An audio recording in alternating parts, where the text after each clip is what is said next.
পরদিন ভোরে ফজরের নামাজ আদায় করে বাড়ি ফিরে বাঁধন। পুরো বাড়িটা তখন নিস্তব্ধ। ভোরের নরম আলো জানালার ফাঁক গলে রুমের মেঝেতে ছড়িয়ে পড়েছে। রুমে ঢুকে শাওয়ার নেওয়ার জন্য কাঁধে তোয়ালেটা তুলে নেয় বাঁধন। ঠিক তখনই দরজায় মৃদু টোকা পড়ে। দরজার ওপাশ থেকে ভেসে আসে মেয়েলি এক কণ্ঠ। আসবো বাঁধন ভাইয়া।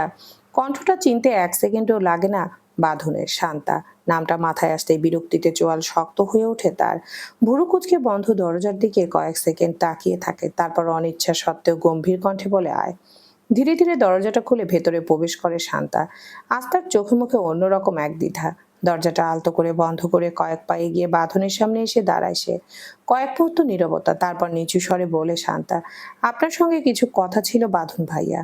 বাঁধন একবার কবজির ঘড়ির দিকে তাকায়, তারপর নির্বিকার ভঙ্গিতে টাওয়াল কাঁধে ঠিক করতে করতে বলে, কি বলবি তাড়াতাড়ি বল, আমি শাওয়ার নিব। শান্তা একবার গভীর নিঃশ্বাস নেয়, বুকের ভেতরের কাঁপছে। তবুও সাহস সঞ্চয় করে ধীরে ধীরে চোখ তুলে তাকায় বাঁধনের দিকে। অভিমান মেশানো কণ্ঠে বলে, আমার ভালোবাসাটা কোনোদিনও কি আপনি বুঝবেন না বাঁধন ভাইয়া? ভুরু কুঁচকে শান্তার দিকে তাকায় বাঁধন, তার চাহনিতে স্পষ্ট বিরক্তি। সে আলমারির দিকে এগিয়ে যেতে যেতে তাচ্ছিল্য সুরে বলে, আবার একই কথা। I have no time for this nonsense. এবার সব ফালতু কথা বলে আমার সকালটা নষ্ট করিস না। বাঁধন আলমারি থেকে একটা শার্ট বের করে বিছানায় রাখে। শান্তা এক পা এগিয়ে এসে কিছুটা নাটকীয় ভঙ্গিতে বলে, আমার ভালোবাসা আপনার কাছে ফালতু মনে হতে পারে, কিন্তু এটা আমার কাছে ইমোশন বাঁধন ভাইয়া। আমি কি কোনোভাবে আপনার মনের মানুষ হতে পারি না? বাঁধন এবার শান্তার দিকে ঘুরে দাঁড়ায়, চোখে মুখে তার শীতল কাঠিন্য। সে শান্তার সামনে এসে বেশ গম্ভীর ভাবে বলে, দেখ Shanta, you are crossing your limit. আমি তোকে অনেকবার বলেছি আমার লাইফে তোর এসবের কোনো জায়গা নেই। That's it. এবার প্লিজ আমার রুম থেকে বের হ। শান্তা একটু দমে যায়, কিন্তু তার চোখে জিদ। সে কিছুটা নিচু স্বরে বলে, আপনি রূপাকে যতটা গুরুত্ব দেন আমাকে তার এক ভাগও দেন না কেন? বাঁধন বাঁকা হেসে শান্তার দিকে এক পা এগিয়ে আসে, খুব নিচু অথচ ধারালো গলায় বলে, কারণ ও আমার পার্সোনাল চয়েস, আর তুই জাস্ট একজন বিরক্তিকর মানুষ। Don't ask me again. এখন যা। শান্তার ঠোঁটের কোণে এক বিকৃত শয়তানি হাসি ফুটিয়ে শান্ত অথচ তীক্ষ্ণ গলায় বলে, রূপা পার্সোনাল তাই না? Hold on. আপনিও দেখুন আপনাকে পাওয়ার জন্য আমি কতটা নিচে নামতে পারি। কপালে তিনটে গভীর ভাঁজ ফেলে দু ভ্রু কুঁচকে শান্তার দিকে তাকায় বাঁধন। তার চোখের দৃষ্টি দাউ দাউ করে জ্বলছে আগুনের তেজে। শান্তা এক মুহূর্ত দেরি না করে শিকারী বাঘিনীর মতো এগিয়ে গিয়ে রুমের দরজাটা লক করে দেয়। হুট করে রুমের দরজা বন্ধ হতে দেখে বাঁধন গর্জে ওঠে, হোয়াট দ্য হেল, তুই রুমের দরজা বন্ধ করলি কেন? শান্তা শয়তানি হাসতে হাসতে বাঁধনের একদম সামনে এসে দাঁড়ায়। হঠাৎ সে নিজের বুক থেকে ওড়না সরিয়ে মেঝেতে ফেলে দেয়। এই দৃশ্য দেখা মাত্রই বাঁধন তীব্র ঘৃণা আর বিরক্তি নিয়ে চোখ ফিরিয়ে নেয়। তার চোয়াল রাগে শক্ত হয়ে পাথরের মতো হয়ে যায়। শরীরের রক্ত যেন রাগে ফুটছে। শান্তা, কি করার দুঃসাহস দেখাচ্ছিস তুই? আমার রাগের শেষ সীমানা পার করিস না। ভালোই ভালোই বলছি, এখনই রুম থেকে বেরিয়ে যা। শান্তা এক বিন্দু বিচলিত না হয়ে বাঁধনের চোখের দিকে সরাসরি তাকিয়ে ধীর স্থির কণ্ঠে বলে, এত তাড়া কিসের বাঁধন ভাইয়া? আসল খেলা তো শুরুই হয়নি। বলেই শান্তা তার কাঁধের উপরে হাত রেখে এক হ্যাচকায় জামাটা টেনে ছিঁড়ে ফেলে। নিমিষের মধ্যে জামাটা একপাশে সরে গিয়ে শান্তার কাঁধ ও বুকের কিছুটা অংশ অনাবৃত হয়ে পড়ে। এই অপ্রত্যাশিত ঘটনায় বাঁধন রাগে কাঁপতে কাঁপতে চোখ শক্ত করে বন্ধ করে ফেলে। ঘাড়ের শিরাগুলো তার রাগে দপদপ করে ফুলে উঠেছে। দাঁতে দাঁত চেপে গর্জন করে ওঠে, I will fuck you Shanta, উল্টাপাল্টা কিছু করলে তোকে আমি জ্যান্ত জবাই করে ফেলবো আমি। শান্তা কোনো কথা তোয়াক্কা না করে মুহূর্তের মধ্যে অসহায়ত্বের নিখুঁত এক অভিনয়ে ফেদে বসে। সে তার অগোছালো পোশাক আর উন্মুক্ত কাঁধের দিকে তাকিয়ে আর্তনাদ করে ওঠে, বাঁধন ভাইয়া প্লিজ, আপনি এসব কি করছেন? আমার জীবনটা শেষ করবেন না। আমি আপনার আর আমার সম্পর্কের ব্যাপারে কাউকে কিচ্ছুটি বলবো না। দোহাই লাগে আমার সর্বনাশ করবেন না। কে কোথায় আছেন, বাঁচান আমাকে। শান্তার বিকট চিৎকারে বাড়ির পরিবেশ নিমেষেই থমকে যায়। আর্তনাদ শুনে সবাই এক এক করে বাঁধনের রুমের সামনে জড়ো হতে শুরু করে। রূপারও ঘুম ভেঙে যায় শান্তার কান্নার চিৎকারে। সে এলোমেলো ছুটে দৌড়ে ছুটে আসে বাঁধনের দরজার সামনে। আকাশ আহসান রহমান ওপাশ থেকে দরজায় আক্রোশে ধাক্কা দিতে থাকে। দরজার ওপাশে মানুষের উপস্থিতি টের পেয়ে শান্তা তার অভিনয় আরো গাঢ় করে তোলে। ডুকরে কাঁদতে কাঁদতে সে চিৎকার করে বলতে থাকে, আপনি এমনটা করতে পারেন না বাঁধন ভাইয়া। আমি আপনাকে সত্যি ভালোবেসেছিলাম। হয়তো আপনি আমার সাথে মিথ্যে প্রেমের অভিনয় করেছেন, কিন্তু আমার হৃদয়ের প্রতিটি কোণ জুড়ে শুধু আপনিই ছিলেন, আর আজীবন থাকবেন। আমি কথা দিচ্ছি আপনার আর আমার সম্পর্কের কথা কাউকে কোনোদিন জানাবো না, কিন্তু দোহাই লাগে আমাকে ছেড়ে দিন। আমার এই সর্বনাশ করবেন না। বলতে বলতে শান্তা নিজের গালে আর হাতে নখের আঁচড় বসাতে শুরু করে। সব থেকে অদ্ভুত ব্যাপার, বাঁধন চোখ বন্ধ করে দুহাত মুষ্টিবদ্ধ করে পাথরের মতো স্থির হয়ে আছে। কারণ সে শুরুতেই বুঝেছিল কোনো গভীর অভিসন্ধি নিয়ে শান্তা তার রুমে এসেছে। বাঁধন টু শব্দটি করলো না, কোনো প্রতিবাদ না বা চিৎকার করলো না। তীব্র রাগে সে যেন বরফের মতো জমে গেল। হঠাৎ আকাশের কাঁধের প্রবল ধাক্কায় দাঁড়াম করে ভেঙে পড়ে রুমের দরজাটা। মুহূর্তের মধ্যে শান্তা বাঁধনের বুকের উপর আছড়ে পড়ল। চোখের সামনে ভেসে ওঠা সেই দৃশ্য দেখে বাইরে থেকে দাঁড়িয়ে থাকা সবাই স্তব্ধ। শান্তা তৎক্ষণাৎ দৌড়ে এসে শিল্পী রহমানকে জড়িয়ে ধরে কাঁদতে লাগলো। শিল্পী রহমান দ্রুত নিজের শাড়ির আঁচল দিয়ে শান্তার উন্মুক্ত অংশটুকু ঢেকে দিলেন। আহসান রহমান রাগে ফুঁসতে ফুঁসতে বাঁধনের সামনে গর্জে এসে উঠলেন, বাঁধন, এসব কি? বাঁধন শান্তভাবে চোখ খুলল আহসান রহমানের দিকে তাকিয়ে।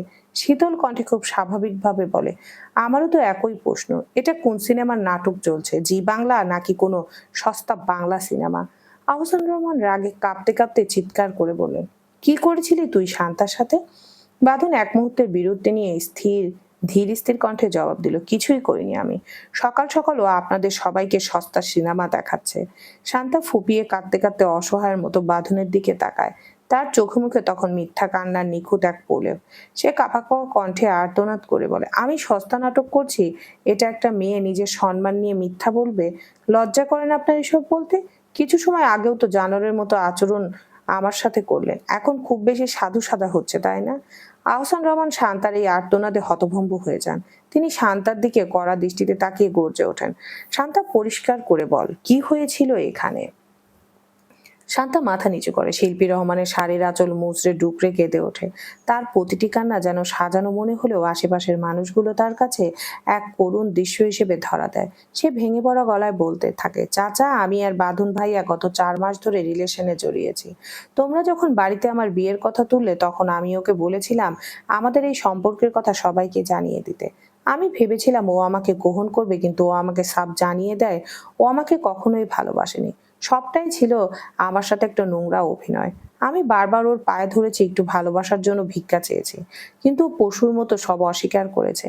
আর যখন আমি বললাম সে যে আর সহ্য করতে পারছি না, সম্পর্কের কথা আমি নিজের বাড়ির সবাইকে বলবো, তখনই ও উত্তেজিত হয়ে আমার পর এমন পাশবিক আচরণ শুরু করে দিল। শান্তার মুখে এমন ভয়ঙ্কর অভিযোগ আর সুপরিকল্পিত চক্রান্তের কথা শুনে উপস্থিত সবার পায়ের তলা থেকে মাটি যেন মুহূর্তে সরে গেল, বিশেষ করে রূপা। তীব্র মাথা ঘুরে উঠতে দিশেহারা হয়ে পড়ে সে। নিজের কানকে যেন বিশ্বাস করতে পারছে না। বাঁধন এমন মুহূর্তের বুকের ভেতরটা যেন কেউ মুঠো করে চেপে ধরে। শ্বাস নিতে কষ্ট হচ্ছে, ঠিক কিসের ব্যথা সেটা নিজেও বুঝতে পারছে না। শুধু অনুভব করছে বুকের গভীরে এক অদ্ভুত যন্ত্রণা ক্রমশ ছড়িয়ে পড়ছে। রাগে থরথর করে কাঁপতে কাঁপতে বাঁধনের সামনে গিয়ে এগিয়ে আসে আহসান রহমান। এক ঝটকায় বাঁধনের টি শার্টের কলার চেপে ধরে গর্জে ওঠেন, এসব কি বাঁধন? এই শিক্ষাই দিয়েছি তোকে আমি? এতটা নিচে নামতে তোর একটুও লজ্জা করলো না? একবারও চোখ ফিরায় না বাঁধন। তার দৃষ্টি স্থির থাকে শুধু শান্তার উপর। চোখ দুটো বরফের মতো ঠান্ডা, অথচ ভেতরে যেন জমে আছে প্রচন্ড ঘৃণা। সে দীর্ঘণ্ঠে শান্তার দিকে তাকিয়ে বলে, তাই আমার এই পতন যে তোর মতো একটা মেয়ের সঙ্গে নোংরামি করব? 30 বছর ধরে নিজেকে কন্ট্রোল করে আসছি কি শুধু তোর সঙ্গে এসব করার জন্য? শান্তা হঠাৎ চিৎকার করে ওঠে, মানে কি বলতে চাইছেন আপনি? দেখুন, এখন যতই সত্যিটাতে লুকানোর চেষ্টা করুন কোনো লাভ হবে না। সবাই জেনে গেছে। যদি আমাকে আপনার সঙ্গে বিয়ে না দেওয়া হয় তাহলে আমি নিজের জীবন শেষ করে দেব। এক মুহূর্ত দেরি করে না বাঁধন, সাথে সাথে নির্লিপ্ত কণ্ঠে বলে, মর তুই, তোর ফয়টা খাবো আমি। চোখের পানি মুছতে মুছতে আবার আহসান রহমানের দিকে তাকায় শান্তা, কণ্ঠে অসহায়ত্বের অভিনয়, চোখে হিসেবে বিজল। দেখছেন চাচা, ও আমার সাথে কেমন ব্যবহার করছে? আর হ্যাঁ, শুধু তাই নয়, ও আমার জীবন তো নষ্ট করেছে, রূপার জীবনটা ধ্বংস করতে চাইছে। ও রূপাকেও পছন্দ করে, ভাই হয়ে নিজের সৎ বোনকে ভালোবাসার মতো নোংরা মানসিকতা রাখেও। কথাগুলো যেন দ্বিতীয়বার বজ্রপাত হয়ে আছড়ে পড়ে পুরো ঘরের উপর। চারপাশে নেমে আসে শ্বাসরুদ্ধকর নীরবতা। রূপার মাথাটা আবারও ঘুরে ওঠে। পাশের দেয়ালটা শক্ত করে আঁকড়ে ধরে কোনো মতো নিজেকে সামলায় সে। চোখের সামনে সবকিছু ঝাপসা হয়ে আসছে। মনে হচ্ছে ভয়ঙ্কর কোনো দুঃস্বপ্নের মধ্যে আটকে গেছে সে। না, এটা সত্যি হতে পারে না। নিজের হাতেই সজোরে একটা চিমটি কাটে রূপা। তীক্ষ্ণ ব্যথায় চোখ ভিজে ওঠে, কিন্তু ব্যথার পরও কিছুই বদলায় না। সামনে নির্মম বাস্তবতা ঠিক আগের মতোই তার সামনে দাঁড়িয়ে আছে। আহসান রহমান এবার বাঁধনের দিকে তাকিয়ে কোঁদে ফেটে পড়লেন। তার চোখের দৃষ্টিতে যেন আগুনের হলকা। বাঁধন, শান্তা এসব কি বলছে? তুই রূপাকে পছন্দ করিস? বাঁধনের চোখে কোনো বিকার নেই, সে যেন এক গভীর নেশায় আচ্ছন্ন। রূপার দিকে একবার স্থির দৃষ্টিতে তাকিয়ে শান্ত স্বরে উত্তর দিল, হুম করি। শুধু পছন্দই করি না, ওকে বিয়ে করব আমি। আমার অর্ধাঙ্গিনী বানাবো, আমার বাচ্চার আম্মু বানাবো। আরো কিছু জানার আছে আপনার? কথাটা শেষ হতে না হতে আহসান রহমান নিজের উপর নিয়ন্ত্রণ হারিয়ে ফেললেন। সজোরে একটা চর বসিয়ে দিলেন বাঁধনের গালে। ঠাস শব্দে পুরো ঘরটা যেন কেঁপে উঠল। নিস্তব্ধতায় ভারী হয়ে এলো পরিবেশ। রূপা ভয়ে, লজ্জার তীব্র ঘৃণায় নিজেকে কুঁকড়ে ফেললো। দেয়ালে পিঠ ঠেকিয়ে ফুপিয়ে কাঁদতে লাগলো সে। বাঁধন যে এতটা নিচে নামতে পারে তা যেন তার কল্পনারও অতীত। আহসান রহমান কাঁপা কাঁপা স্বরে ঘৃণা ভরা দৃষ্টিতে বাঁধনের দিকে তাকিয়ে বলল, নির্লজ্জ ছেলে, নিজের বোনকে নিয়ে এমন জঘন্য কথা বলতে তোর একটুও লজ্জা করলো না? বাঁধনের চোখে অদ্ভুত এক স্থিরতা। সে বিন্দুমাত্র বিচলিত না হয়ে দুই দিকে মাথা নাড়িয়ে অতি শীতল কণ্ঠে বলে, না। শিল্পী রহমানকে আরো শক্ত করে জড়িয়ে ধরে ফুপিয়ে কেঁদে উঠল শান্তা। কাঁপা কাঁপা কণ্ঠে সে বলে ওঠে, চাচা, বাঁধন ভাইয়া যদি আমাকে বিয়ে না করে তাহলে আমি সত্যি সত্যি আত্মহত্যা করব। আমি বাঁচবো না। আহসান রহমান রাগে ক্ষোভে কাঁপতে কাঁপতে বাঁধনের দিকে ফিরে তাকালেন। তীক্ষ্ণ ক্ষুরধার কণ্ঠে বললেন, আমার ভাবতেও ঘৃণা লাগছে যে তোর মতো চরিত্রহীন নির্লজ্জ একটা ছেলে আমার সন্তান। বাঁধন ঠোঁটের কোণে এক চিলতে বাঁকা হাসি ফুটিয়ে শীতল কণ্ঠে বলে, আপনাকে ভাবতে বলেছে কে? না আমি আপনার ছেলে, না আপনি আমার বাবা। আমার বাবা তো 14 বছর আগে হারিয়েছে। এতক্ষণ আকাশ এক কোণে পাথরের মূর্তির মতো সব শুনছিল। সে নিজেও যেন বাকরুদ্ধ, থমকে গেছে তার চিন্তা। বাঁধন এতটা নিচে নামতে পারে এটা সে কোনোভাবেই বিশ্বাস করতে পারছে না। নিজের চোখের সামনে ঘটে যাওয়া ঘটনাকেও যেন তার মস্তিষ্ক গ্রহণ করতে অস্বীকার করছে। সে শান্তার সামনে গিয়ে দাঁড়ালো। শান্তার চোখের দিকে সরাসরি তাকিয়ে অত্যন্ত দৃঢ় কণ্ঠে বলে, শান্তা, তুই আমার আপন বোন, কিন্তু এই মুহূর্তে কেন জানি তোকে আমার বিশ্বাস হচ্ছে না। কারণ আমি বাঁধনকে চিনি, গুনো গুনো 15 বছর আমরা একসঙ্গে বড় হয়েছি। ওর স্বভাব, ওর প্রতিটি আচরণ আমার নখদর্পণে। বাঁধন এমন জঘন্য কিছু করতে পারে না, এটা কোনোভাবেই আমার বিশ্বাস হচ্ছে না। শান্তা মুহূর্তের মধ্যে তার চোখের পানি মুছে ফেলে মিথ্যা কান্নার অভিনয় করে বলে, ভাইয়া, তুমি এটা বলতে পারলে? তুমি আমাকে অবিশ্বাস করছো? আমি একটা মেয়ে, নিজের মান সম্মান জলাঞ্জলি দিয়ে কেন নিজের নামে এসব মিথ্যে অপবাদ রটাবো? আকাশ কঠিন গলায় বলে, বাঁধনের সাথে তোর রিলেশন ছিল, এটা কি তুই প্রমাণ করতে চাচ্ছিস? শান্তা দ্রুত উত্তর দেয়, হ্যাঁ। আকাশের চোখে আগুনের হলকা। সে গর্জে ওঠে, প্রমাণ আছে? শান্তা এক মুহূর্ত দেরি না করে ফোনের গ্যালারিতে দ্রুত হাত চালালো। স্ক্রিনে আঙুল বোলাতে বোলাতে কয়েকটা ছবি বের করলো সে। তারপর একটা ছবি আকাশের চোখের সামনে মেলে ধরে তীব্র স্বরে বলে, এই দেখো, মিথ্যা বলছি না। কিছুদিন আগে আমি আর বাঁধন ভাইয়া রেস্টুরেন্টে গিয়েছিলাম। প্রমাণটা ভালো করে দেখো, ভাইয়া আমার হাতে চুমু খাচ্ছে। ফোনের স্ক্রিনের দিকে তাকালো আকাশ। তার চোখ দুটো যেন সাথে সাথে কপালে উঠে গেল। রীতিমতো হয়ে গেল সে। সত্যি সত্যি ছবিতে দেখা যাচ্ছে কোনো এক আভিজাত্য রেস্টুরেন্টে বসে বাঁধন শান্তার হাতে আদুরে ভঙ্গিতে চুমু খাচ্ছে, আর শান্তা লজ্জামাখা হাসি আসছে। একে একে ছবিটা সবাইকে দেখালো, শুধু রূপা আর বাঁধন বাদে। দুজনেই যেন পাথরের মতো জমে গেছে, দুজনেই একদম স্তব্ধ। আকাশ শান্তার হাত থেকে ফোনটা নিয়ে হুড়মুড় করে আরো কয়েকটা ছবি দেখতে শুরু করলো। একে অপরের সাথে জড়িয়ে ধরা বিভিন্ন রোমান্টিক ভঙ্গিমায় তোলা ছবি।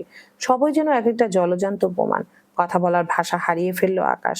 গলার ভেতর শব্দগুলো আটকে যাচ্ছে। ঠিক তখনই হাজী রহমান কাপা পায়ে এগিয়ে এলেন বাঁধনের সামনে। বিপন্নতার সুরে বললেন, দাদু ভাই, তুই আমার নাতি, শান্তাও আমার নাতনি। আমি কারো ক্ষতি হতে দিতে পারি না। মান সম্মানের প্রশ্ন, লোকে জানলে ছিছি করবে। তাছাড়া তুই একজন নামকরা এসপি, আমাদের বংশের সম্মান তোর উপর। দাদু ভাই, হাত জোর করে বলছে, আমি তোদের বিয়েটা দিতে চাই। তুই প্লিজ না করিস না, আমাদের মাথাটা সামাজিকভাবে নিচু করিস না। বাঁধন বাঁকা চোখে শান্তার দিকে তাকিয়ে চিৎকার করে বলে উঠলো, কিন্তু কেন? আমি ওকে বিয়ে করব? আমার অপরাধটা কি? কেন এই নির্লজ্জ মেয়েকে আমার ঘাড়ে চাপিয়ে দিতে চাইছেন আপনারা? বাঁধনের মুখের উপর এই কথা শুনেই শান্তা যেন বিষাক্ত সাপের মতো ফনা তুলল। সে তার অভিনয় চালিয়ে গিয়ে দম্ভের সাথে বলল, কি করছেন মানে? আপনার আর আমার গভীর সম্পর্ক ছিল, তার প্রমাণ তো সবার সামনেই আছে। এখন কোন মুখে আপনি অস্বীকার করছেন? বাঁধনের ধৈর্যের বাঁধ ভেঙে গেল। সে প্রচন্ড ক্রোধে গর্জে উঠে শান্তার দিকে এগিয়ে গিয়ে ধমক দিয়ে বলে, আর একটা কথা যদি মুখ থেকে বের করেছিস তাহলে তোর জিভ টেনে ছিঁড়ে ফেলবো আমি। পুরো ঘরে তখন পিনপতন নীরবতা। এই পরিস্থিতির মাঝে শিল্পী রহমান বাঁধনের দিকে তাকিয়ে তার দু চোখ দিয়ে জল গড়িয়ে পড়ছিল। ভগ্ন কণ্ঠে তিনি বললেন, তোকে আমি নিজের বড় ছেলের মতোই দেখতাম বাঁধন। ভেবেছিলাম আমার দুটো ছেলে, তোর আর আকাশের মধ্যে কোনো পার্থক্য নেই। আর সেই তুই আমার নিজের ছেলের মতো হয়ে আমার মেয়েরই এত বড় সর্বনাশ করে দিলি। বাঁধন বিষাদগ্রস্ত চোখে শিল্পী রহমানের দিকে তাকিয়ে আর্জি জানায়, Kakiya, you also don't trust me Kakiya, I did nothing. Akash বাঁধনের সামনে এসে দাঁড়ায়, ঠান্ডা গলায় বলে, বাঁধন, মানলাম তুই মুখে বলছিস কিছু করিসনি, কিন্তু এই ছবিগুলো, এগুলো কি মিথ্যা? এগুলো কি এডিট করা? প্রতিটি ছবি এত ঘনিষ্ঠ যে অস্বীকার করার উপায় নেই। পরিবেশটা মুহূর্তের মধ্যে বিষিয়ে উঠল। আহসান রহমান চিৎকার করে হাজী রহমানের দিকে ফিরে তাকিয়ে বললেন, বাবা, ওকে আপনিই বলুন, ও যেন আজকেই শান্তাকে বিয়ে করে নেয়, না হলে আমি আইনের সাহায্য নিতে বাধ্য হব। আমি মান সম্মান জলাঞ্জলি দিয়ে শান্তার জীবন নষ্ট হতে দিতে পারি না। বাঁধন এক মুহূর্ত স্থির হয়ে রইল। পরক্ষণে তার ঠোঁটের কোণে ফুটে উঠল এক তাচ্ছিল্য ধারালো হাসি। সে শান্তভাবে নিজের ফোনের স্ক্রিনে আঙ্গুল চালাতে চালাতে বলল, ফ্যান্টাস্টিক ডিসিশন। আমি এখন ওই থানায় ফোন করছি। আপনারা সবাই মিলে আমাকে পুলিশের হাতে তুলে দিন। আমার কোনো আপত্তি নেই। লোকচক্ষুর সামনে আমার মান সম্মান ধুলোয় মিশে যাক, তবু আমি শান্তার মতো নির্লজ্জ মাগিকে কোনোভাবে বিয়ে করব না। It's ridiculous. বাঁধন দ্রুত আখিলকে কল করে কিছু পুলিশ সদস্য নিয়ে আসার নির্দেশ দেয়। কয়েক মিনিটের মধ্যে আখিল তার টিম নিয়ে হাজির হয়। সব ঘটনা শোনার পর আখিলের যেন জ্ঞান হারানোর মতো অবস্থা। সে গম্ভীর মুখে শান্তার দিকে তাকিয়ে অত্যন্ত পেশাদার ও কড়া স্বরে বলে, miss Shanta, are you serious? তুমি কি সত্যিই বলতে চাইছো বাঁধনের সাথে তোমার রিলেশন ছিল? আর ফ্যামিলিকে সম্পর্কের কথা জানাতে বলায় বাঁধন তোমার সঙ্গে নোংরামি করেছে? আখিলকে দেখে শান্তার বুকের ভেতরটা ধক ধক করছে। বারবার ঢোক গিলে কাঁপা কাঁপা কণ্ঠে বলে, ইয়েস স্যার, ট্রাস্ট মি, আমি যে বলেছি সব সত্য। আখিল এবার ধমক দিয়ে ওঠে, তার কণ্ঠস্বর অফিসিয়ালি কঠোর। Shanta, still there is time. যদি অভিনয় করে থাকো তবে এখনো সময় আছে, স্বীকার করো। ইউ আর ফরগেটিং দ্যাট তুমি একজন এসপির উপর এত বড় অপবাদ দিচ্ছ। যদি অপবাদটা মিথ্যে প্রমাণিত হয় তবে কনসিকুয়েন্সের কি হবে তা কি তুমি জানো? তোমার কেরিয়ার ও লাইফ দুটোই হেল হয়ে যাবে। শান্তা ভেতরে ভেতরে প্রচন্ড ভয় পেলেও বাঁধনকে পাওয়ার যে তার মাথা থেকে নামলো না। সে আখিরের চোখের দিকে তাকিয়ে মরিয়া হয়ে বলে, sir, I am not lying. আমি সত্যি বলছি স্যার, আমি প্রমাণও দিয়েছি, সবাই তা নিজের চোখে দেখেছে। শান্তার এই একগুঁয়েমিতে বাঁধনের ধৈর্যের বাঁধ ভেঙে যায়। সে তার ছিলের হাসিতে মুখ বাঁকিয়ে আখিলের দিকে তাকিয়ে বলে, oh come on Akhil, let her prove it. আমি জানি ও কি করেছে। It is so disgusting. ওর সাহস কত বড় সেটা আজ আমি দেখে নেব। I will not spare her. This is totally insane. বলেই বাঁধন শান্তার হাত থেকে ফোনটা ছিনিয়ে নেয়। সে দ্রুত স্ক্রিনে চোখ বোলায়। তার মুখের ভাব মুহূর্তের মধ্যে বদলে যায়। আখিলও কৌতূহলী হয়ে এগিয়ে আসে এবং বাঁধনের কাঁধের উপর দিয়ে ফোনের ছবিগুলো দেখে। হঠাৎ ছবিগুলো দেখে বাঁধন অট্ট হাসিতে হেসে ওঠে। আর সেই হাসিটা ছিল শ্লেষ আর ব্যঙ্গ মাখা। সে শান্তার দিকে তাকিয়ে তাচ্ছিল্য স্বরে বলে, ফ্যান্টাস্টিক এডিট, খুব সুন্দর কাজ করেছিস তোরা। ইস, আমাকে তো দারুণ কিউট লাগছে ছবিতে। তবে এডিটিং এ মনে হয় একটা বড় ভুল হয়ে গেছে। আমার বাম চোখের ভুরুর উপর স্লিক করে কাটা দাগটা এই এআই জেনারেটেড ছবিতে সেটা দিতে বোধহয় ভুলে গেছে। অ্যাটলিস্ট এটা দেওয়া উচিত ছিল। বাঁধনের এই কথা শুনে শান্তার পায়ের তলার মাটি যেন সরে গেল। তার বুকের ভেতরটা ছ্যাদ করে উঠল। তার মুখের সব রক্ত মুহূর্তে উবে গেল। পুরো ঘরে পিনপতন নীরবতা। সবাই অবাক দৃষ্টিতে বাঁধনের দিকে তাকিয়ে আছে। আখিল নিজেই তখন ফোনের প্রতিটি ছবি মনোযোগ দিয়ে দেখছে, বারবার বাঁধনের মুখের দিকে তাকাচ্ছে। ছবির চেহারার সাথে বাঁধনের হুবহু মিল আছে, কিন্তু একটা বড় পার্থক্য, শান্তার এডিট করা ফোনে তোলা ওই ছবিগুলোতে বাঁধনের বাম ভুরুর উপর ওই বিশেষ কাটা দাগটা নেই। ভুরুটা একদম নিখুঁত, দাগের কোনো চিহ্ন মাত্র সেখানে নেই। আখিল হতবাক হয়ে যায়। সে গম্ভীর গলায় বলে, দ্যাটস রাইট, একদম ঠিক ধরেছিস। আমি বাঁধনের চোখের দিকে ভালো করে দেখেছি। এখানে কাটা দাগটা একদম ক্লিয়ার বোঝা যাচ্ছে, বাট এই ফোনের ছবিগুলোতে ভুরু একদম স্মুথ, কাটার কোনো দাগই দেখছি না। আকাশ আর দেরি না করে দ্রুত এগিয়ে আসে। সে নিজের চোখে ছবিগুলো আবারও দেখে এবং বাঁধনের ভুরুর দিকে তাকায়। বাঁধনের ভুরুতে একটা লম্বা কাটা দাগ স্পষ্ট ফুটে আছে, যা কোনো মানুষের চোখে পড়বে, কিন্তু ফোনে থাকা ছবিগুলোতে ওই দাগের ছিটে ফোটাও নেই। পরিবেশটা মুহূর্তের মধ্যে থমথমে হয়ে যায়। আখিল পরিস্থিতি সামলাতে নিজের ফোন বের করে। সে দ্রুত ছবিগুলো নিজের ফোনে ট্রান্সফার করে নেয়। এরপর সে তার অফিসের সাইবার ক্রাইমের ইউনিটে এক দক্ষ অফিসারকে কল করে, hello Riaz, listen to me, আমি একটা ছবি পাঠাচ্ছি, ইট ইজ আর্জেন্ট। তুমি ইমিডিয়েটলি চেক করে বলো এটা কি কোনো মানুষের রিয়েল ছবি নাকি এআই দিয়ে ম্যানিপুলেট বা এডিট করা হয়েছে। The need I need the result নাও। আখিল ফোনটা রেখে দীর্ঘশ্বাস ফেলে বাঁধনের দিকে তাকিয়ে। সবাই অধীর আগ্রহে অপেক্ষা করতে থাকে। কয়েক মিনিট পর আখিলের ফোনে একটা মেসেজ। সে মেসেজটা পড়তেই তার চোখ দিয়ে আগুনের হলকা বের হতে থাকে। সে সবার দিকে তাকিয়ে গম্ভীর গলায় বলে, it is confirmed. Cyber team বলছে এই ছবিগুলো কোনোভাবেই রিয়েল না, এগুলো জাস্ট এআই দিয়ে এডিট করা। শুধু ফেসটার বডির সাথে বসানো হয়েছে ডিপ ফেক টেকনোলজি ইউজ করা হয়েছে এখানে। কথাটা শুনে শান্তার মুখের সমস্ত রক্ত যেন মুহূর্তেই শুকিয়ে গেল। কপাল বেয়ে টপটপ করে ঘাম গড়িয়ে পড়তে লাগলো। হাত পা ঠান্ডা হয়ে আসছে। বুকের ভেতরটা ধকধক করে কাঁপছে। শুকনো ঠোঁটজোড়া বারবার ভিজিয়ে নেওয়ার চেষ্টা করেও গলা দিয়ে কোনো শব্দ বের করতে পারছে না। ঘরের ভেতরে উপস্থিত প্রত্যেকটা মানুষের দৃষ্টি যখন তার দিকেই স্থির, সেই দৃষ্টিতে ঘৃণা, ক্ষোভ আর অবিশ্বাসের আগুন স্পষ্ট জ্বলছে। রাগে চোয়াল শক্ত করে শান্তার দিকে তাকিয়ে থাকে আকাশ। চোখ দুটো রক্তিম হয়ে উঠেছে, হাতের রগগুলো পর্যন্ত ফুলে উঠেছে। অবশেষে দাঁতে দাঁত চেপে বলে, শান্তা, সত্যিটা স্বীকার করবি নাকি মেরে মেরে সত্যিটা বের করব? ভয়ে থরথর করে কাঁপতে থাকে শান্তা।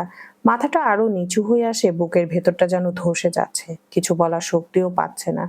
সব শেষ হয়ে গেছে। ছবিগুলো যে এআই দিয়ে এডিট করা সেটা সে জানে। তৃষ্ণার কাকাতো ভাই বাঁধনের ছবি ব্যবহার করে সব এডিট করে দিয়েছিল, কিন্তু বাঁধনের ভুরুর কাটা দাগটার কথা এতটাই মাথা থেকে বেরিয়ে গিয়েছিল যে সেই ভুলটাই আজ তার সমস্ত সাজানো নাটক ভেঙে দিল। ঠোঁটের কোণে তীক্ষ্ণ এক হাসি ফুটে ওঠে বাঁধনের। চোখে মুখে কোনো উত্তেজনা নেই, বরং অদ্ভুত এক স্থিরতা। শান্ত গলায় বলে, ওয়েট, আরেকটা দারুণ ফ্রিতে সিনেমা দেখাই সবাইকে। কথাটা বলেই টেবিলের উপর রাখা তার ল্যাপটপটা টেনে নেয় বাঁধন। অন করে দ্রুত কিবোর্ডে আঙুল চালাতে থাকে। কয়েক সেকেন্ডের মধ্যে একটা ভিডিও ফুটেজ বের করে সবার সামনে ঘুরিয়ে ধরে ঠান্ডা কণ্ঠে বলে, নিন, দারুণ একটা সিনেমা, না দেখলে মিস করবেন। সবাই তো বলে অভিনয়েরও একটা শিল্পী আছে, আজ দেখে নিন কেউ কতটা নিখুঁত অভিনয় করতে পারে। ঘরের সবাই নিঃশ্বাস আটকে স্ক্রিনের দিকে তাকিয়ে থাকে। ভিডিওতে স্পষ্ট দেখা যাচ্ছে শান্তা নিজেই রুমে ঢুকেছে, বাঁধনের সঙ্গে কথা বলছে, তারপর নিজের হাতেই দরজা লক করেছে। কয়েক মুহূর্ত পর নিজেই নিজের জামা ছিঁড়ে ফেলছে, তারপর বুক ফাটা চিৎকার শুরু করেছে। পুরো ঘটনাটা এক সেকেন্ডও বাদ না গিয়ে স্পষ্ট ধরা পড়েছে ফুটেজে। দৃশ্যটা শেষ হতে আকাশের শরীর রাগে কাঁপতে শুরু করলো। চোখের সামনে নিজের বোনের এমন নোংরা ষড়যন্ত্র দেখে রক্ত যেন ফুটতে লাগলো তার। ভাই হয়ে আজ তাকে এসব দেখতে হচ্ছে, আর নিজেকে সামলাতে পারলো না সে। ঝড়ের বেগে এগিয়ে গিয়ে সজোরে একটা থাপ্পড় বসিয়ে দিল শান্তার গালে। থাপ্পড়ের শব্দে পুরো ঘর কেঁপে উঠল। দাঁতে দাঁত চেপে চিৎকার করে বলল, ছি, তুই এতটা খারাপ, এতটা নির্লজ্জ, ভাবতেও আমার ঘৃণা লাগছে। একটুও লজ্জা করলো না তোরা এমন নোংরা কাজ করতে? শিল্পী রহমান আর নিজেকে ধরে রাখতে পারলেন না। বুক ফাটা কান্নায় ভেঙে পড়লেন, শান্তাকে মারতে শুরু করলেন। চোখের পানি থামছেই না তার। অন্যদিকে আহসান রহমানের মাথাটা ধীরে ধীরে নিচু হয়ে গেল। বুকের ভেতর অপরাধ বোধটা করে করে খেতে লাগলো। যে মেয়েটা এতক্ষণ ধরে অভিনয় করে গেছে, সেই অভিনয়কে সত্যি ভেবে নিজের ছেলেকে এত অপমান করলেন তিনি। ঠিক তখনই আখিল এগিয়ে এসে শিল্পী রহমানকে থামিয়ে শান্তার দিকে কঠিন চোখে তাকিয়ে বলল, মিস শান্তা, এখন কি সত্যিটা স্বীকার করবেন নাকি অন্য ব্যবস্থা নেব? আর লুকিয়ে রাখার মতো সাহস থাকে না শান্তার। হাউমাউ করে কেঁদে ওঠে, কান্নায় গলা ভেঙে আসে। চোখের পানি মুছতে মুছতে কাপা কণ্ঠে বলতে শুরু করে, বলছি আসলে আমি বাঁধন ভাইয়াকে ভালোবাসি। এই কথাটা ভাইয়াকে বলেছিলাম, কিন্তু ভাইয়া কিছুতেই আমার ভালোবাসা বুঝতে চায়নি, কারণ ভাইয়া রূপাকে পছন্দ করে। এতে আমার আরো রাগ হয়। ভাইয়াকে পাওয়ার নেশায় অন্ধ হয়ে আমি তিশার ভাইকে দিয়ে ভাইয়ার ছবি ব্যবহার করে এই কাপল ছবিগুলো এআই দিয়ে এডিট করায়, তারপর সবাইকে দেখায়, যাতে সবাই আমাকে ভাইয়ার সঙ্গে বিয়ে দিয়ে দেয়। কথাগুলো শেষ হতে আতিক রহমান আর এক মুহূর্ত নিজেকে সামলাতে পারলেন না। এগিয়ে এসে সজোরে আর একটা থাপ্পড় মারলেন শান্তার গালে। রাগে তার বুক ওঠানামা করছে, চোখ দুটো লাল হয়ে গেছে। প্রচন্ড ক্ষোভে চিৎকার করে বলেন, ছি, তুই এতটা নিচে নামতে পারলি? একটুও লজ্জা করলো না তো? তোকে আমার মেয়ে বলতেও আজ ঘৃণা লাগছে। তুই আমার মেয়ে হতে পারিস না। আমার কোনো মেয়ে নেই, আজ থেকে আমার মেয়ে মরে গেছে। কথাগুলো বলে এক মুহূর্ত আর সেখানে দাঁড়ালেন না। ভারী পায়ে রুম থেকে বেরিয়ে গেলেন। ঘরের ভেতর আরো ভারী নীরবতা নেমে এলো, কিন্তু সেই নীরবতার মাঝেও আহসান রহমানের বুকের ভেতর এক নতুন ঝড় বইতে শুরু করেছে। শান্তার মিথ্যা ধরা পড়েছে ঠিকই, কিন্তু তার মাথার ভেতর এখন অন্য প্রশ্ন ঘুরপাক খাচ্ছে। রূপাকে পছন্দ করে। ছেলেটার কি মাথা খারাপ হয়ে গেছে? রূপা যে তার সৎ বোন, এটা কি বাঁধন জানে না? আহসান রহমানের ভাবনার মাঝে ধীর পায়ে এগিয়ে আসে বাঁধন, মুখে এক অদ্ভুত তিক্ত হাসি, চোখে জমে আছে অপমানের বহু বছরের হিসাব। আহসান রহমানের সামনে এসে স্থির হয়ে দাঁড়িয়ে শান্ত গলায় বলে, একটু আগে কি যেন বলেছিলেন? আমি নির্লজ্জ চরিত্রহীন একজন ছেলে, তাই না? আচ্ছা, নির্লজ্জ চরিত্রহীন কাকে বলে জানেন? অন্যদিকে মুখ ফিরিয়ে নেয় আহসান রহমান। কণ্ঠে আর আগে সেই কঠোরতা নেই, ভারী গলায় বলেন, না, জানি না। বাঁধনের ঠোঁটের কোণে ধীরে ধীরে বিদ্রুপের হাসি ফুটে ওঠে, গভীর দৃষ্টিতে তাকিয়ে বলে, ঠিক আছে, আজ আমি আপনাকে দেখাচ্ছি নির্লজ্জ আর চরিত্রহীন কাকে বলে। কথাটা বলতেই এক মুহূর্ত দেরি করে না বাঁধন, মুখের তিক্ত হাসিটা মিলিয়ে যায়, চোয়াল শক্ত হয়ে ওঠে, চোখ দুটো হিমশীতল হয়ে যায়। দীর্ঘ পায়ে সোজা এগিয়ে আসে রজনী রহমানের পাশে থাকা রূপার দিকে। তার প্রতিটি পদক্ষেপ যেন ঘরের নীরবতাকে আরো ভারী করে তুলেছে। হঠাৎ করে বাঁধন নিজের একেবারে সামনে এসে দাঁড়াতে দেখে বুকের ভেতরটা ঢক করে ওঠে রূপার। মুহূর্তের মধ্যে শরীরের সমস্ত রক্ত যেন হিম হয়ে যায়। বাদামি চোখ দুটো বিস্ময় আর আতঙ্কে বড় হয়ে ওঠে। অজান্তেই এক পা পেছাতে চাইলেও সুযোগ পায় না সে। এক ঝটকায় রূপার কবজি ধরে নিজের শক্ত মুঠোয় বন্দি করে ফেলে বাঁধন। তার মুঠোয় দৃঢ়তায় রূপা বুঝে যায় আজ ইচ্ছে করলেও নিজেকে ছাড়াতে পারবে না। গভীর গম্ভীর কণ্ঠে বলে, চল। আতঙ্কে শুকিয়ে যায় রূপার মুখ। মরিয়া হয়ে বাঁধনের হাত ছাড়ানোর চেষ্টা করতে থাকে, কাপা কণ্ঠে বলে, কোথায়? আমি কোথাও যাব না, ছাড়ুন আমার হাত, ছাড়ুন। রূপার কথাটা শেষ হওয়ার আগেই ওষ্ঠজোড়া শক্ত করে কামড়ে ধরে বাঁধন। চোখ মুখে ফুটে ওঠে ভয়ঙ্কর এক কঠিনতা। পরের মুহূর্তে কোনো রকম দ্বিধা না করে সবার সামনে এক ঝটকায় রূপাকে নিজের কাঁধে তুলে নেয়। সবকিছু এত দ্রুত ঘটে যে কেউ বাধা দেওয়ার সুযোগ পায় না। মুহূর্তের মধ্যে উল্টো হয়ে ঝুলে পড়ে রূপা। লম্বা লম্বা এলোমেলো চুলগুলো নিচের দিকে ঝুলে পড়ে। দুই হাত দিয়ে মরিয়া হয়ে বাঁধনের পিঠে আঘাত করতে থাকে সে। পা দুটো ছটফট করছে অবিরাম। ছোট্ট শরীরটা প্রাণপণে ছটফট করলেও বাঁধনের শক্ত বাহুর বাঁধন থেকে নিজেকে এক চুল ছাড়াতে পারে না। চারপাশের উপস্থিত সবাই হতভম্ব হয়ে তাকিয়ে থাকে। কেউ যেন কিছু বুঝতেই পারছে না ঠিক কি ঘটছে। কোনো দিকে ভ্রুক্ষেপ না করে আখিলের সামনে এসে দাঁড়ায় বাঁধন। এক দৃষ্টিতে তার দিকে তাকিয়ে শান্ত স্বরে আদেশের সুরে বলে, শান্তাকে নিয়ে যা। আখিল এক সেকেন্ড দেরি করে না, সঙ্গে সঙ্গে শান্তার দুই হাতে হ্যান্ডকাপ পরিয়ে দেয়। হ্যান্ডকাপের ঠান্ডা লোহা কবজিতে লাগতে চমকে ওঠে শান্তা। হিস্টেরিয়ার মতো চিৎকার শুরু করে দেয়, আমি যাব না, আমাকে ছেড়ে দিন প্লিজ, আমাকে ছেড়ে দিন, আমার ভুল হয়ে গেছে, আমাকে মাফ করে দিন। আম্মু দাদু প্লিজ ওদের বলো আমি যাব না। কিন্তু এবার তার কান্না কিংবা চিৎকার কারো মন গলাতে পারে না। ঘরে উপস্থিত প্রত্যেকের চোখেই তখন ঘৃণা আর তীব্র হতাশা। নিজের কাজে শাস্তি শান্তাকে পেতেই হবে। আখিল আর কোনো কথা না বলে শান্তাকে নিয়ে রুম থেকে বেরিয়ে যায়। বাঁধন এবার মাথা ঘুরিয়ে আকাশের দিকে তাকায়, কণ্ঠে আগের মতো স্থিরতা। রূপার মাকে বল রূপার জন্ম নিবন্ধন এবং ওনার আইডি কার্ড আর রূপার বাবার আইডি কার্ড বের করে দিতে। তারপর সেগুলো নিয়ে আমি যে লোকেশন পাঠাবো সেখানে চলে আয়। আর হ্যাঁ, ওর ফ্রেন্ড বৃষ্টিকেও কল করে আসতে বল। কথাগুলো বলে আর একবারও কারোর দিকে তাকায় না বাঁধন। কাঁধে রূপাকে নিয়ে দীর্ঘ পায়ে সদর দরজার দিকে হাঁটতে শুরু করে। কাঁধে উল্টো হয়ে ঝুলে থাকা অবস্থাতে হাত পা ছুঁড়ে ছুঁড়ে ছটফট করতে থাকে রূপা। এলোমেলো চুলগুলো বারবার মুখের উপর এসে পড়ছে। আতঙ্কে কণ্ঠ চেপে বলে ওঠে, কোথায় নিয়ে যাচ্ছেন আমাকে? একবারও পিছনে ফিরে তাকায় না বাঁধন। পদক্ষেপে কোনো দ্বিধা নেই, কণ্ঠেও কোনো আবেগ নেই, শুধু বরফ শীতল স্বরে বলে, নির্লজ্জ আর চরিত্রহীন কাকে বলে সেটার প্রমাণ দিতে নিয়ে যাচ্ছি। বলেই বাঁধন বাড়ি থেকে বেরিয়ে গেল। কাউকে বাধা দেওয়ার সাহস পেল না তাকে। বাঁধনের দৃঢ় মুঠোয় আটকে থাকা রূপাকে নিয়ে সে সোজা কাজী অফিসের দোরগোড়ায় এসে দাঁড়ালো। বাঁধনের ইস্পাত সম শক্তির কাছে রূপার প্রতিটি চেষ্টা যেন ঝড়ের তেরে ভেসে যাওয়া এক অসহায় তৃণখণ্ড। কাজী অফিসের জরাজীর্ণ পরিবেশ দেখে রূপার পা থমকে গেল। চারপাশটা একবার চোখ নিয়ে বাঁধনের দিকে ফিরল সে, কণ্ঠস্বর তার কাঁপছে, আমাকে এখানে কেন নিয়ে এসেছে? বাঁধনের নির্বিকার ভাবে উত্তর দিল, তোকে আজ বিয়ে দেব। রূপার কণ্ঠস্বর বিস্ময়ে ক্ষীণ হয়ে এলো। সে শুধালো, মানে? বাঁধনের দৃষ্টি তীক্ষ্ণ হয়ে উঠল। সে ধমকের সুরে বলল, মানে করবি না, চুপচাপ থাক, নতুবা আমার মেজাজ হারালে ভালো হবে না। বাঁধন রূপাকে শক্ত করে ধরে আখিলকে ফোন করে আসতে বলল। এরপর লোকেশন পাঠালো আকাশকে। অল্প সময়ের ব্যবধানে আকাশ ও বৃষ্টির উপস্থিতি প্রাঙ্গণ মুখরিত হয়ে উঠল। পরিস্থিতি অনুধাবন করে আকাশ বিস্মিত কণ্ঠে বলে উঠল, কি হয়েছে বাঁধন? তুই রূপাকে হঠাৎ কাজী অফিসে নিয়ে আসলি কেন?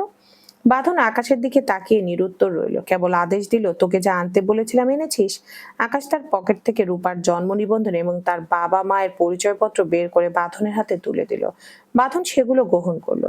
এরপর নিজের পকেট থেকে নিজের প্রয়োজনীয় নথিপত্র বের করে সবগুলো কাগজ কাজী সাহেবের টেবিলের উপর সশব্দে রাখলো। এরপর দৃঢ় কণ্ঠে কাজী সাহেবকে নির্দেশ দিল, এই নিন সব কাগজ, কালক্ষেপণ না করে বিয়ের প্রক্রিয়া শুরু করুন। বাঁধনের এমন আকস্মিক ও কঠোর নির্দেশনায় কাজী সাহেব থতমত খেয়ে গেলেন। রূপার মাথার উপর যেন আকাশ ভেঙে পড়ল। বিয়ে? এসব কি বলছে বাঁধন? বিয়ে মানে? কাজী সাহেব বাঁধনকে পূর্বেই চিনতেন। শহরের এসপি হিসেবে তার প্রভাব সবার জানা। চশমাটা কিঞ্চিত নামিয়ে সভয়ে অবদান বাঁধনের দিকে তাকিয়ে তিনি বলেন, স্যার, আপনি বিয়ে মানে? কার বিয়ে? কিসের বিয়ে? বাঁধন একটি চেয়ার টেনে ধপ করে বসে পড়লো। কাজীর দিকে তাকিয়ে নির্লিপ্ত ভঙ্গিতে পড়ল, আমি কি অন্য কারো বিয়ে পড়াতে এসেছি এখানে? আমার বিয়ে। এখন না কথা বাড়িয়ে কুইকলি কাজ শুরু করুন। রূপা হতবিহ্বল হয়ে বলে উঠল, মানে কি বলছেন আপনি? বিয়ে করবেন মানে? কাকে বিয়ে করবেন? রূপার দিকে তাকিয়ে বাঁধন বাঁকা হাসলো, শান্ত স্বরে বলল, রূপাকে চিনিস? রূপাকে বিয়ে করব। কথাটা যেন রূপার উপর 100 ভোল্টের শক দিল। বাঁধন তাকে বিয়ে করবে? লোকটার কি মাথা পুরো খারাপ হয়ে গেছে? রূপা চিৎকার করে বলল, আপনি এসব কি আবোল তাবোল বলছেন? আমাকে বিয়ে করবেন মানে? Are you crazy? আপনার মাথা ঠিক আছে? সকাল থেকে রাগ কন্ট্রোল করতে করতে বাঁধনের ধৈর্যের সীমা শেষ হয়ে আসছিল। রূপার এই তর্কাতর্কি তার মাথা গরম করে দিল। এক ঝটকায় উঠে দাঁড়িয়ে রূপার দুগাল শক্ত করে চেপে ধরে বাঁধন দাঁতে দাঁত চেপে হিসিয়ে বলল, হ্যাঁ, আমার মাথা পাগল হয়ে গেছে। I am mad. এই মাথা যতক্ষণ না তোকে বিয়ে করছে ততক্ষণ শান্ত হবে না। সো কথা না বাড়িয়ে জাস্ট চুপচাপ থাক। আমি যা বলছি সেটা করবি। ঠিক এই মুহূর্তে আখিল তার সঙ্গে থাকা কয়েকজন পুলিশ সদস্যকে নিয়ে কাজী অফিসে ঢুকে পড়ল। বাঁধনের হাতে রূপার দুগাল শক্ত করে চেপে ধরা অবস্থায় দেখে আখিল আঁতকে উঠল। বাঁধন, কি করছিস? ছাড় ওকে। আকাশও দ্রুত এগিয়ে এলো। তার কণ্ঠস্বরে শঙ্কা আর বিরক্তি স্পষ্ট। সে বলে উঠল, বাঁধন, তুই কি পুরোপুরি পাগল হয়ে গেছিস? রূপা তোর বোন লাগে। এই কথাটা মুখে আনলি কি করে? তোর মাথা কি আস্ত আছে? বাঁধন কোনো কথা বলল না, শুধু দুজনের দিকে এমন শীতল চাহনি ছুড়ে দিল যে তাদের দুজনেরই আত্মা কেঁপে উঠল। আর কথা বলার মতো সাহস তাদের কারোরই রইল না। এতক্ষণ রূপা পাথরের মতো দাঁড়িয়েছিল, কিন্তু বাঁধনের আচরণে যখন সব সীমা ছাড়িয়ে গেল, সে আর নিজেকে ধরে রাখতে পারল না। সর্বশক্তি দিয়ে সে বাঁধনের বুকে এক সজোরে ধাক্কা মারল। ধাক্কা সামলাতে না পেরে বাঁধন কিছুটা দূরে ছিটকে গেল। রূপা চিৎকার করে কেঁদে উঠল, আপনি নিজেকে কি ভাবেন? হ্যাঁ, যখন তখন আমার উপর অধিকার ফলাচ্ছেন, যেভাবে ইচ্ছে আমাকে ব্যবহার করছেন। আমি কি আপনার হাতের পুতুল? আমার কোনো জীবন নেই? আমি করব না বিয়ে আপনাকে। আপনি নির্লজ্জ হতে পারেন, কিন্তু আমি না। আমার সমাজের লোকলজ্জার ভয় আছে। আপনার কি মাথা পুরোপুরি খারাপ হয়ে গেছে? আপনি কি বলছেন জানেন? সমাজ বা মানুষজন জানলে ছিছি করবে। সেটার কোনো ধারণা আছে আপনার? বাঁধনের ঠোঁটের কোণে ফুটে উঠল এক কুর বাঁকা হাসি। চোখের নিমেষে রূপার সরু কোমরটা নিজের বাঁ হাতে পেঁচিয়ে ধরে হ্যাচকা টানে তাকে একেবারে নিজের বুকের খাঁজে পিষে ফেলল সে। বাঁধনের শক্ত শরীরের উত্তাপ আর তার উপর ভেসে আসা কড়া পারফিউমের গন্ধে রূপার মুহূর্তেই শিউরে উঠল। তার প্রতিটি স্নায়ু যেন ভয়ে কেঁপে উঠল। বাঁধন তার তপ্ত নিঃশ্বাস রূপার কানের কাছে ছেড়ে একদম নিচু স্বরে প্রতিটি শব্দ যেন বিষ ঢেলে দিয়ে বলল, তোর এই সমাজের মায়েরই বাপ। তুই ভুলে যাচ্ছিস তুই আমার সৎ বোন না। আর এই কথাটা আমি খুব তাড়াতাড়ি সবার সামনে প্রুভ করে ছাড়বো। বেশি কথা না বলে আমাকে জাস্ট আর টেস্ট করিস না। যা বলছি তাই কর, না হলে আমি তোর সাথে কি করব I am not responsible for that. সেটা আমি নিজেও জানি না। চলবে ইনশাআল্লাহ।